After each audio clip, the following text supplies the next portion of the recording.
Buongiorno a tutti amici, siamo di nuovo qui, visto l'interesse suscitato dal video precedente sulla lingua ebraica e quindi torniamo a parlarne sulla base degli studi che Elisabetta sta conducendo. Sì, allora intanto vi ringrazio personalmente perché vi avevo chiesto un riscontro sulla, diciamo, interesse nei confronti di questo video. In effetti siete stati davvero gentili, è stato visto da più di 30.000 persone e a distanza di meno di una settimana, quindi possiamo dire che il riscontro è assolutamente positivo. Quindi grazie per essere con noi, riprendiamo le nostre letture della Torah insieme a Mauro, che io sto perseguitando naturalmente perché sono una persona curiosa come tutti voi, e quindi cerco di comparare un pochino quelle che sono le letture dei miei insegnanti appunto dell'Università di Ebraico Biblico di Gerusalemme con quello che emerge dagli studi e dagli approfondimenti di Mauro. Quindi grazie Mauro, avevamo già detto che l'avremmo tormentato e infatti io sono il suo tormento ormai. Quindi ritorniamo in Genesi 1. I miei insegnanti ci invitano a riflettere di nuovo su un cambiamento di pattern. Abbiamo visto che ci sono dei momenti in cui il racconto scorre in maniera fluente, dopodiché ci sono dei momenti in cui cambia la struttura del racconto. Ne abbiamo già osservato uno nel video precedente che riguardava proprio lo scorrere del tempo. Adesso chiederei intanto a Mauro la prima osservazione che viene naturale fare, cioè noi in Genesi 1 vediamo il nome Elohim che viene tradotto dai miei insegnanti come Dio, God, ed è seguito da un verbo nella terza persona maschile singolare. Abbiamo già visto la prima frase, Bereshit bara Elohim, quindi all'inizio Dio costruì. Sembra essere già una rottura di pattern. Che cosa intendiamo con queste due parole? Mi piace intanto una rottura di pattern. Sì, perché io mi aspetterei, infatti, se il termine è un certo. plurale, un verbo al plurale. Questo è veramente uno degli elementi, se non l'elemento fondamentale. Mi è stato chiesto un sacco di volte, giustamente il tuo insegnante fa notare questa che apparentemente è una incongruenza, lo è in realtà sulla base del nostro modo di pensare, perché noi siamo abituati con la nostra grammatica a dire che se un termine è plurale ci vuole il verbo al plurale, se è singolare ci vuole il verbo al singolare. Però questo è un nostro modo di pensare. Diciamo che la Bibbia non è stata scritta sulla base di regole grammaticali, ma è stata scritta per comunicare dei contenuti in modo molto concreto, e questo te l'hanno fatto rilevare anche i tuoi insegnanti. Il problema del verbo al plurale con Elohim è un problema, fra virgolette, solo apparente, nel senso che noi ci accanniamo a continuare a sostenere, dico noi come tradizione occidentale religiosa, che Elohim vuol dire Dio. E quindi è chiaro che se Elohim vuol dire Dio, quando si trova il verbo al singolare va bene, quando si trova il verbo al plurale, bisogna in un qualche modo spiegarlo. Questo, ripeto, per il nostro modo di pensare, ma per gli antichi autori ebrei questo non era assolutamente un problema.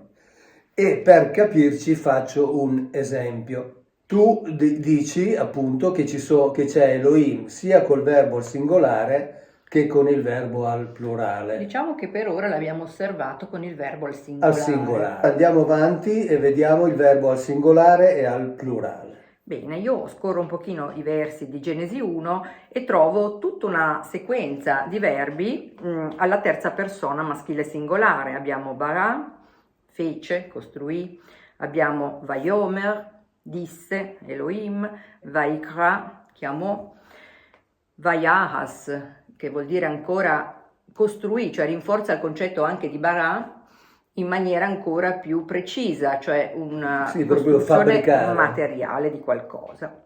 A un certo punto ci fa notare il nostro insegnante che cosa succede. Succede che nel verso 26 di Genesi 1 improvvisamente abbiamo una delle famose rotture di schema, di pattern, e troviamo, la leggo, posso leggere? Devi. Va bene, così mi alleno. Vayomer Elohim Naaseh Adam Betzalmenu Kid Mutenu. E qui diciamo che il verbo Naaseh è espresso non più alla terza persona singolare, ma abbiamo un verbo al plurale. In particolare mi risulta essere un esortativo. Puoi spiegarci qualcosa?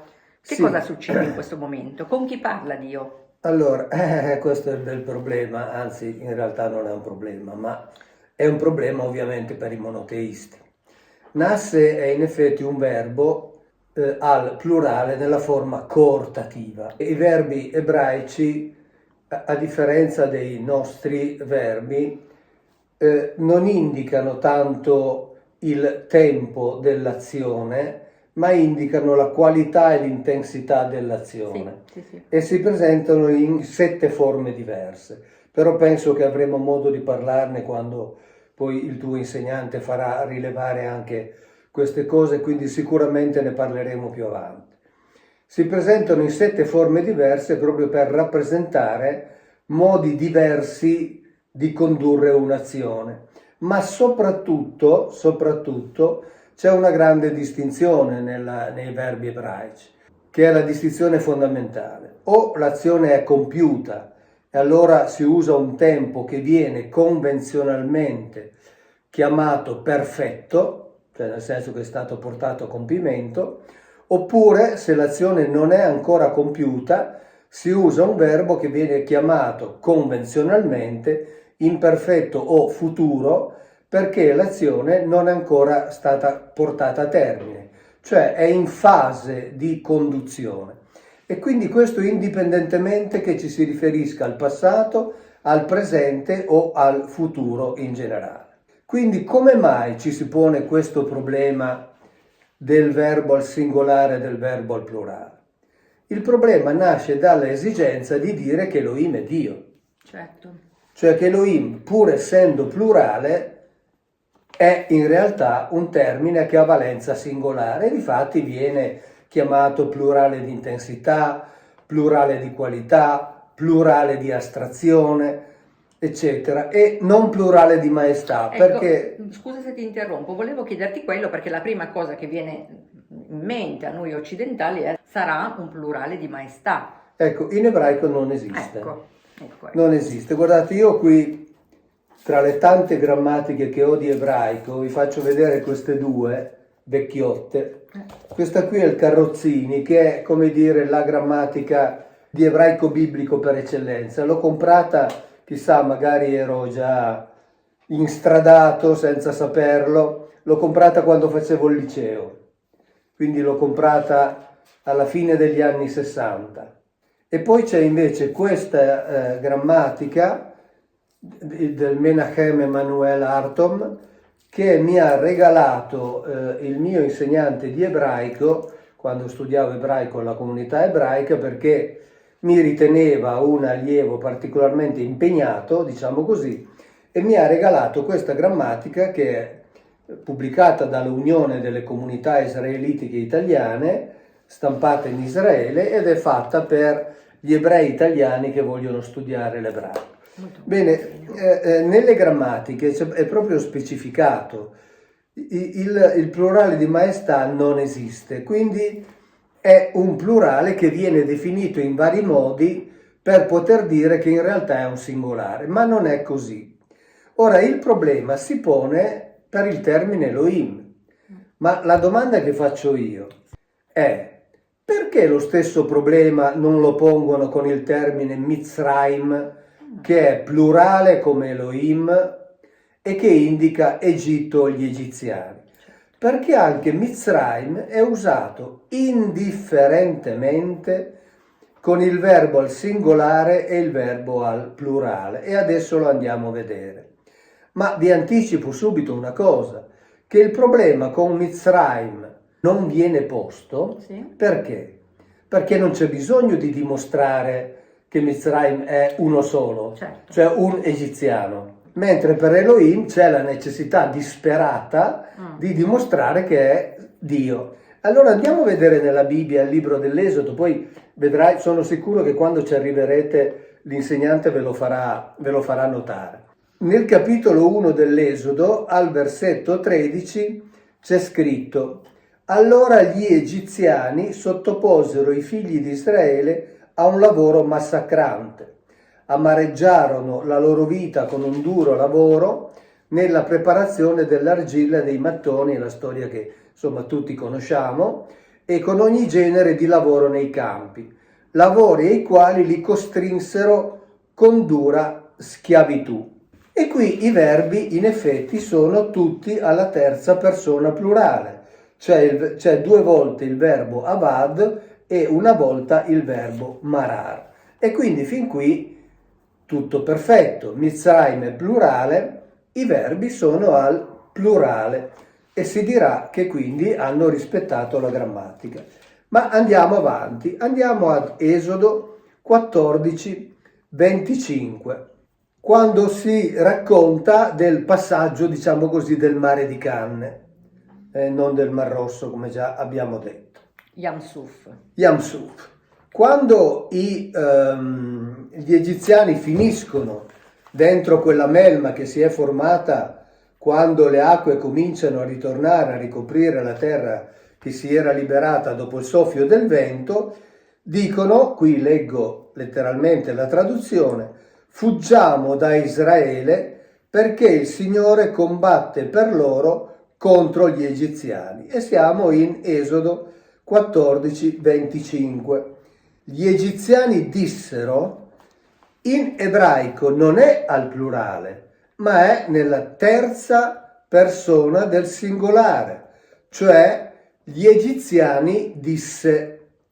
In realtà in ebraico è Mizraim disse, quindi il termine plurale con il verbo al singolare. E poi di nuovo fuggiamo, anche qui c'è un coortativo, che io fugga. Quindi qui Mizraim è indicato tranquillamente con il verbo al singolare. Quindi dove sta la differenza? La differenza sta nel fatto che nel primo versetto che abbiamo letto la Bibbia si riferisce agli egiziani come moltitudine di popolo che sottoponevano gli israeliti a dei lavori duri, no? Nel fabbricare i mattoni. Qui invece si parla degli egiziani intesi come blocco unico, cioè l'esercito, ma come blocco unico, e quindi il verbo è al singolare, esattamente come per Elohim. Ma qui il problema non viene posto, perché non c'è per i teologi la necessità di dimostrare che Mizraim è uno solo, anzi è ovvio che Mizraim sono tanti, così come è ovvio che gli Elohim sono tanti. Ma qui abbiamo proprio la prova provata che in realtà un termine con la desinenza del plurale può essere usata indifferentemente sia con il verbo al plurale che con il verbo al singolare, a seconda che si voglia indicare che quel gruppo agisce come gruppo unico oppure come pluralità di individui. E difatti, subito dopo, di nuovo, al versetto 27, si dice che gli egiziani erano fuggenti, cioè di nuovo c'è il participio plurale. Quindi vediamo che in 2 versetti successivi si usa indifferentemente con il termine plurale sia il verbo al singolare che il verbo al plurale, esattamente come per Elohim. Quindi la spiegazione è semplicissima, basta non avere la necessità disperata di dire che Elohim è uno solo, Di qui nasce il problema. Se si toglie questo aspetto, il problema scompare immediatamente. Grazie Mauro. In effetti è la prima osservazione che viene spontanea alla mente quando si inizia a leggere Genesi. Per quanto mi riguarda, devo dire che appunto i miei insegnanti che ci esortano a leggere in maniera letterale il testo della Torah hanno ad esempio, rientro un attimo nel tema del Mar Rosso, tradotto esattamente come Mauro ci dice da tanti anni, cioè Yam Suf, Sea of Reeds, ovvero mare di canne, un canneto, quindi non rosso, che mi sembra si dica Adom, Sì, se ben esatto. ricordo. Come Esaù, insomma, il Esatto, rosso. È stato anche questo un concetto forzato dalla teologia che ci ha evocato questa immagine scenografica di questo mare che si apre lasciando passare questa moltitudine di persone. Sì, in realtà, insomma, non ci ha mai convinti molto. È un canneto che viene prosciugato da un vento che soffia per tutta la notte, come è stato descritto anche da un ufficiale inglese nel 1860 che ha assistito esattamente allo stesso evento. Lui era lì di stanza con le sue truppe, e questo Alexander Tallock ha visto questo vento che ha soffiato per tutta la notte, e il mattino dopo c'era una secca che veniva attraversata dai beduini che la conoscevano, come evidentemente la conosceva Mosè, che era un frequentatore di quei luoghi, e ovviamente dopo alcune ore da quando il vento ha cessato di soffiare, Certo. l'acqua pian piano ritorna al suo posto e ricopre, ed è quello che è successo chiaramente nella Bibbia, così come è descritto. Quindi possiamo ancora ritornare al verso 26, ancora un momento, Ok. dove appunto i nostri insegnanti sono fermati per farci riflettere personalmente. Una delle loro richieste è sempre quella: ascoltate, chiudete gli occhi e immaginate che cosa ci dice il racconto, quindi accompagnati solo dal racconto. E quindi qui abbiamo Nassè, God o Elohim dice facciamo l'uomo a nostra immagine e somiglianza. Tutto al plurale. Al plurale. Quindi dopo tutta una sequenza di singolari troviamo questo verbo al plurale, quindi rottura di pattern e stimolo alla discussione in classe. A questo punto io, sentendomi un pochino condizionata da Mauro, ho preferito il silenzio e ho ascoltato che cosa suggerivano i miei compagni di corso. E che dicevano? E che dicevano, molto interessante. La prima risposta di un mio compagno, tra l'altro proveniente dalla Norvegia, simpaticissimo, davvero molto piacevole, e dice: ma naturale, parlava con il Consiglio Celeste. E l'insegnante ovviamente ha risposto: fino a qua avete letto qualcosa relativamente al Consiglio Celeste? Simpaticamente dice: finora abbiamo incontrato solo animali, uccelli, ovini, bovini, quindi sta parlando forse con una mucca, with a cow, o con un uccello? Ha detto non so. così il tuo insegnante. Ha detto così. Vabbè, ci deve anche un po' stuzzicare, No, giustamente. infatti. E quindi tutti sono rimasti un pochino perplessi. In realtà poi mi risulta che si parli di Consiglio Celeste, ma non a questo punto di Genesi. Sì, esatto. Io chiedo a te, Mauro. Esatto. Qui usciamo dalla Torah, ovviamente, voi state facendo la lettura della Torah e giustamente il tuo insegnante dice: fino a qui non si è parlato di nessun Consiglio Celeste, quindi è assolutamente lecito chiedersi con chi sta parlando. Ed è effettivamente quello che io dico da sempre quando mi chiedono: ma dov'è che ti sei accorto, qual è la parola che ti ha indicato? E qui sta passando la nostra puoi spostarci anche che ha pure deciso di spostare la videocamera perché preferisce un'altra inquadratura. Certo. Allora, io dico sempre, non è una parola, ma è beh, tanto è simpatica, quindi va bene. Ormai fa parte del team. Fa parte della famiglia. Insiste, perché è una diva assolutamente, quindi vuole essere al centro. Lasciamola passare. Vuole essere al centro della Allora, io dico, le cose si capiscono quando si leggono tanti libri della Bibbia e si mettono assieme.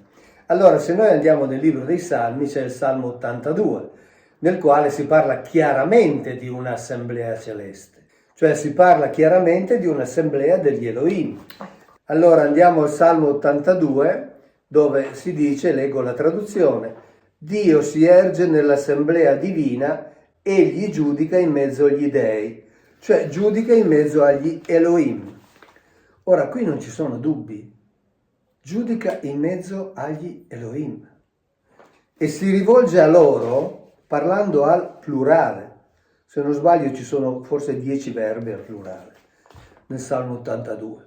Voglio dire, non c'è nessuna discussione. La discussione nasce nel momento in cui, siccome Elohim deve essere Dio, allora che cosa bisogna fare? Bisogna dire che qui Elohim non significa più Dio, ma significa giudici. Capite? Cioè si cambia completamente la traduzione. Ora, se lo facessi io, verrei letteralmente massacrato. Siccome lo fanno gli esegeti, i teologi monoteisti, tutto va bene. In realtà, alla fine, siccome qui colui che presiede l'assemblea si lamenta perché questi Elohim non stanno governando come dovrebbero, dice sì è vero, voi siete Elohim, però attenzione, ricordatevi che voi morite come ogni uomo e cadete come ogni potente della terra, cioè voi morite come ogni uomo. Ora, se fossero giudici, ci sarebbe una frase più ridicola di questa? Voi pensate a un'assemblea del Consiglio della Magistratura dove chi presiede il Consiglio si lamenta di come operano i magistrati e poi alla fine dice sì è vero, voi siete dei magistrati, ma ricordatevi che morite come tutti gli altri.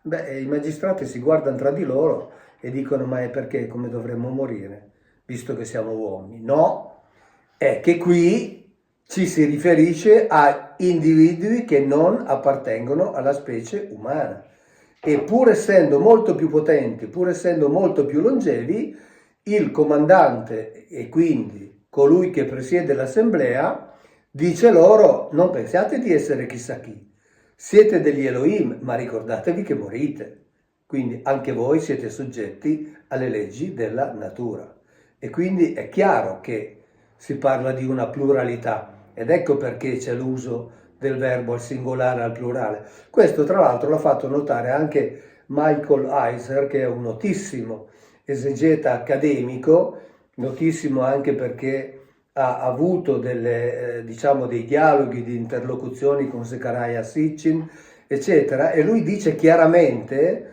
pur non essendo uno, come dire, un cospirazionista, un complottista, dice chiaramente che questa assemblea si è tenuta nei cieli e cita anche un passo del libro di Giobbe dove si parla appunto, qui siamo in Giobbe 38 e dove si parla appunto di questa assemblea, dice mentre le stelle gioivano insieme e plaudivano tutti i figli degli Elohim. Ora, in ebraico, figli degli Elohim significa Elohim, così come figli di Israele significa israeliti. Questa è la grammatica ebraica. E quindi la traduzione letterale di figli di Elohim, è vero, è figli di Elohim, è un modo per dire Elohim. Quindi in realtà questa contraddizione che giustamente il vostro insegnante vi fa notare è una contraddizione che nasce dalla necessità di dire che Elohim è Dio. Se si toglie questo, la contraddizione cade immediatamente. Grazie, è molto interessante ed è giusto procedere così, in maniera, possiamo dire, scientifica. È perfetto procedere così. Si delinea un po' il concetto di Elohim come un gruppo omogeneo di personaggi con obiettivi anche comuni. Questi insegnanti tuoi che pongono le domande hanno una mente molto più aperta della maggior parte, perché poi ci sono gli esegeti teologi Certo. che dicono che si parla di altri esseri. Ieri sera ho avuto un colloquio con un vescovo metodista, il quale dice che nella Bibbia ci sono chiare referenze ad altri esseri quando si parla di Elohim. Quindi in realtà, voglio dire, i tuoi insegnanti dichiarano questa mente molto, Sì. molto aperta, Sì. proprio nel far vedere che le cose non sono così semplici come ci vengono rappresentate. Poi ci sono state altre risposte perché c'è un certo entusiasmo nel nostro gruppo. Bene. E tra l'altro molto bello perché è molto eterogeneo, quindi ci sono persone che vengono un po' da molte parti del mondo. Una amica americana dagli Stati Uniti dice forse Dio parla con la Trinità. E lui cosa ha detto? La risposta qui è stata è stata divertente. Certo, tu dovresti essere cristiana a questo punto, ma dove hai letto notizie sulla Trinità nella Torah? Secondo me non la trovi e non la troverai mai, quindi ti esorto a differenziare le informazioni che troviamo nel testo e quello invece che ci racconta, che vi racconta la tradizione. Non la trovi e non la troverai mai, perché non c'è. Non c'è, non c'è. L'onestà intellettuale del tuo insegnante è veramente encomiabile. È ovvio che lui la vede dal punto di vista degli ebrei, ma lui più che vederla dal punto di vista degli ebrei, la vede dal punto di vista della letteralità della Bibbia, Sì, certo. dove la Trinità non c'è. La Trinità ha cominciato a comparire con il cristianesimo, dove già i primi cristiani si parla di accenni nella prima lettera di Clemente, poi Tertulliano, poi la Trinità è stata dogmatizzata nel IV secolo d.C., ma sono tutti concetti che hanno messo assieme l'idea del Padre, del Figlio e dello Spirito Santo, che sono sì accennati assieme anche nel Nuovo Testamento, quindi ovviamente l'Antico Testamento, che è il libro vero da cui tutto prende origine. Nel Nuovo Testamento si può cominciare a costruire l'idea, non è che ci sia la Trinità, si costruisce l'idea di una Trinità, anche perché abbiamo già visto altre volte, più volte, che lo Spirito Santo, la persona dello Spirito Santo, come ci spiega il gesuita Jean Danielou, cardinale accademico di Francia, docente di teologia, altro non è che la trasposizione cristiana della figura antico-testamentaria di Gabriele. Ma Gabriele nell'Antico Testamento è chiaramente definito un Ish, cioè un individuo maschio, così come Yahweh è definito un Ish, individuo maschio, Ish Milchama Yahweh, cioè individuo uomo di guerra.